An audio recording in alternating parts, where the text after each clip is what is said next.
अरे भाभी, ये कितना अच्छा सूट पहना है आपने। काश ऐसा मैं भी पहन पाती।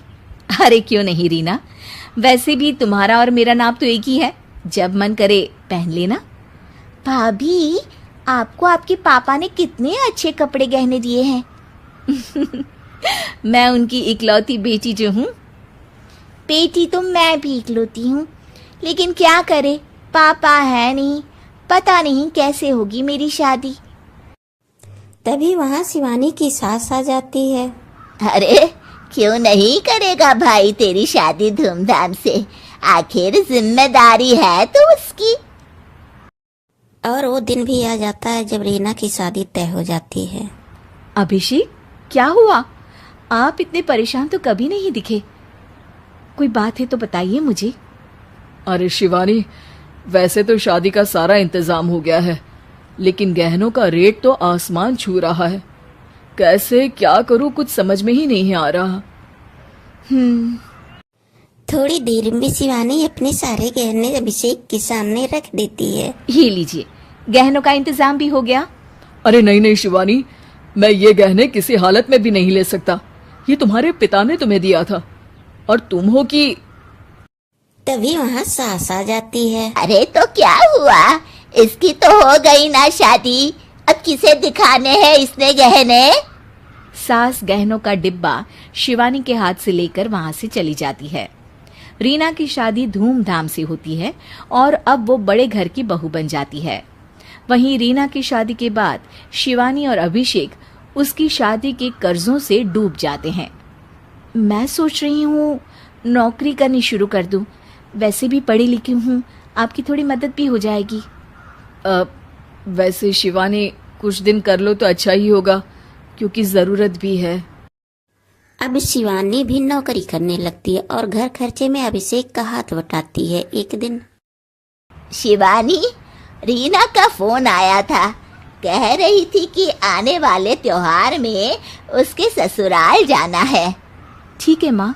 अरे ठीक तो है, लेकिन एक काम कर लेना, उसके सास ससुर से लेकर पूरे खानदान के कपड़े मिठाइयाँ सब ले आना, और हो सके तो रीना के लिए छोटे से कान में पहनने के बूंदे भी।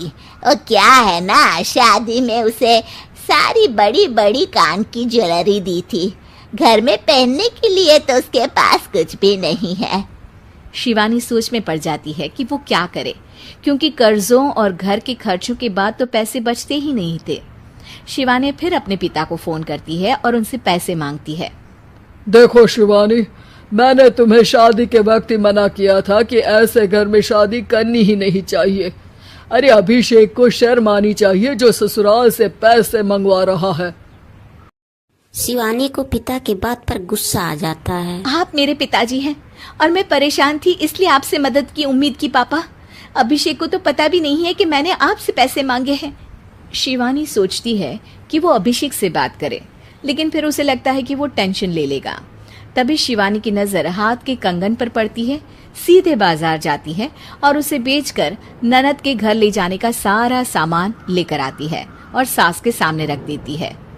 हाँ ठीक है, लेकिन फल थोड़े और अच्छी क्वालिटी के होने चाहिए थे।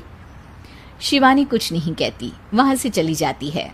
एक दिन शिवानी, रीना का फोन आया था, बहुत रो रही थी। क्यों माँ, क्या हुआ? सब ठीक तो है ना उसके ससुराल में? अरे तूने तो उसकी नाक ही कटवा दी। अब मैंने क्या कर दिया माँ?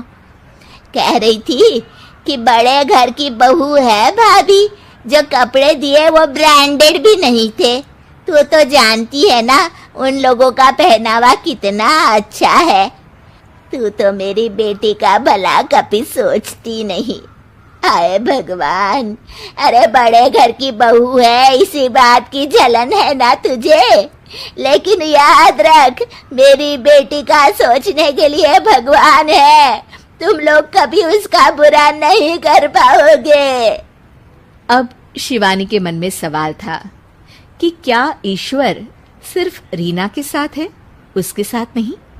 लेकिन उसे सुकून था कि वो अभिषेक के साथ उसकी जिम्मेदारियों को निभाने में बराबरी की हकदार है। शिवानी वहां से चली जाती है। वो सास से कुछ नहीं कहती, क्योंकि अमीर घर की बहू बनकर रीना को भले ही सुकून ना हो, लेकिन गरीब घर की बहू बनकर शिवानी खुश है, क्योंकि खुशी पैसों से नहीं परिस्थितियों पर निर्भर करती है।